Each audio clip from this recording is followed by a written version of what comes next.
giving sufficient light? Sufficient light? Light No problem? No light problem? No.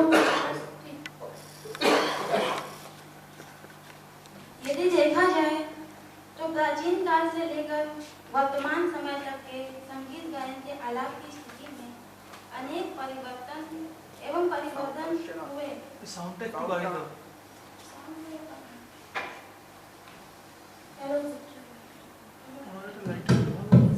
Hello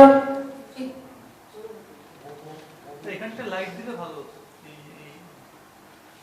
একটু dark হয়ে আছে hello hello बहुत थोड़ा कम करिए ठीक।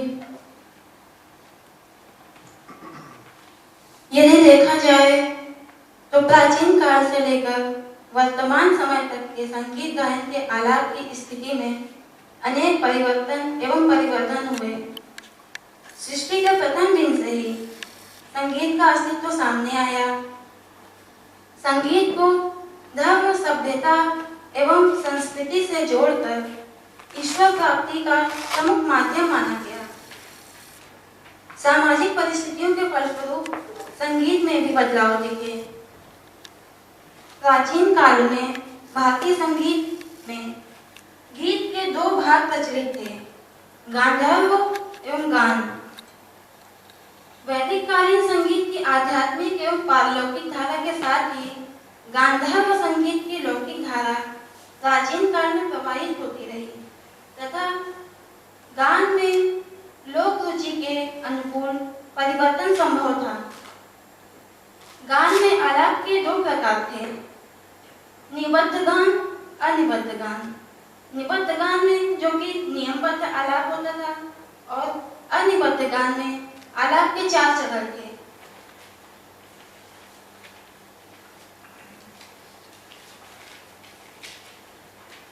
जो कि धीरे धीरे समय परिवर्तित होता गया। हिंदुस्तानी संगीत में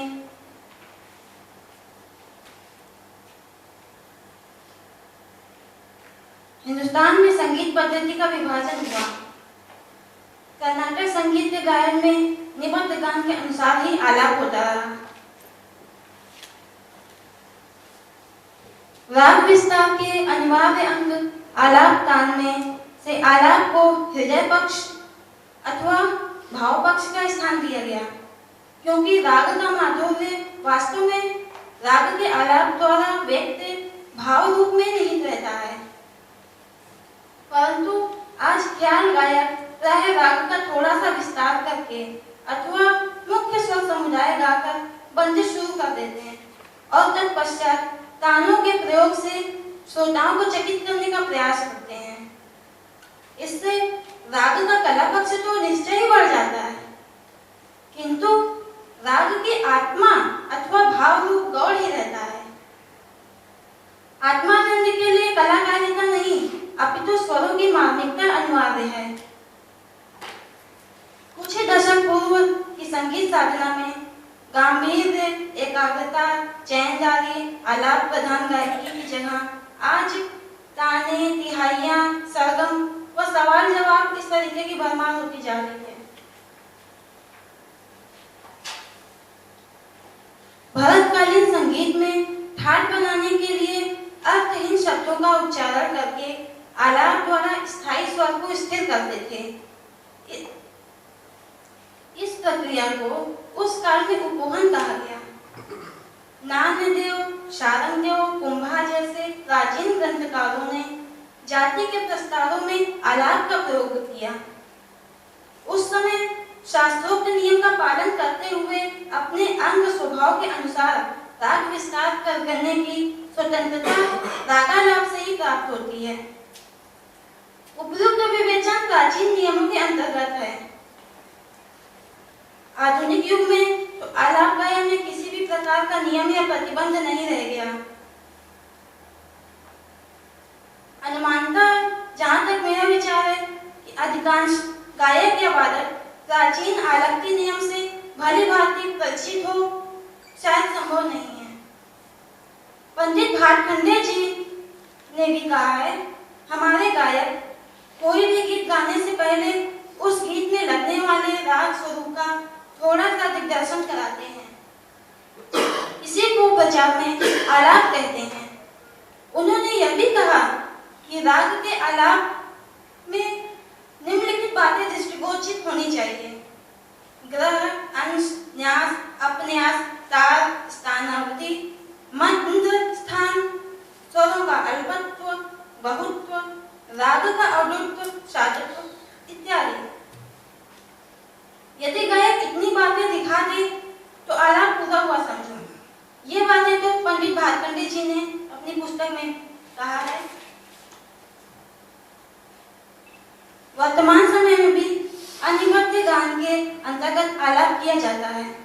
ध्रुपद के बंदिश गान से पूर्व जो तालविहीन आलाप किया जाता है, जिसे दूसरे शब्दों में नोम टोम कहते हैं, की गणना अनिवार्य के अंतर्गत की जा सकती है।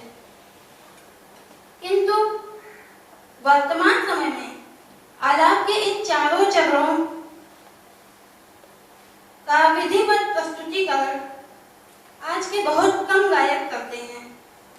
वादक में तो आज भी वादक लोग इसी ढंग के आलाप लेते हैं, किंतु यह मानने योग्य है कि गायन में कंठ द्वारा आलाप अपने मन के गहरे भाव को जितना अधिक व्यक्त कर सकता है, वादन में उतना नहीं।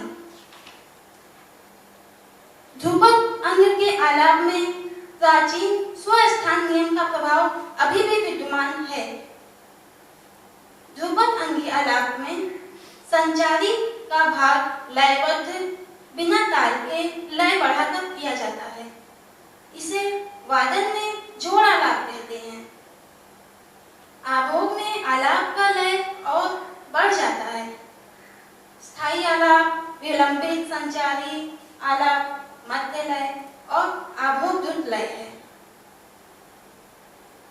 राग की साथ ही रागालाप वर्तनीकरण का रूपांतरण स्थायी संचारी आभोग माना जा सकता है। ध्रुपद अंगी आलाप मीठ और गमक प्रधान होता है। इस अंग के आलाप में कलाकार त, ना, न, री, न, दो जैसे स्थोपाक्षरों का प्रयोग करते हैं।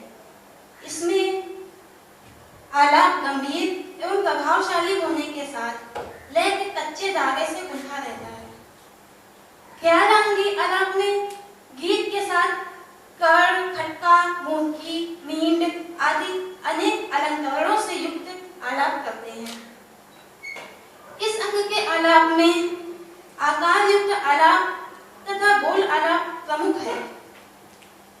बोल आलाप में गीत के शब्दों को लेकर आलाप करते हैं, जिससे यह भावाभिव्यक्ति का प्रमुख माध्यम है। प्राचीन रागालाप व रूपकालाप का मिला जुला प्रयोग ख्याल गायकी की प्रमुख विशेषता है।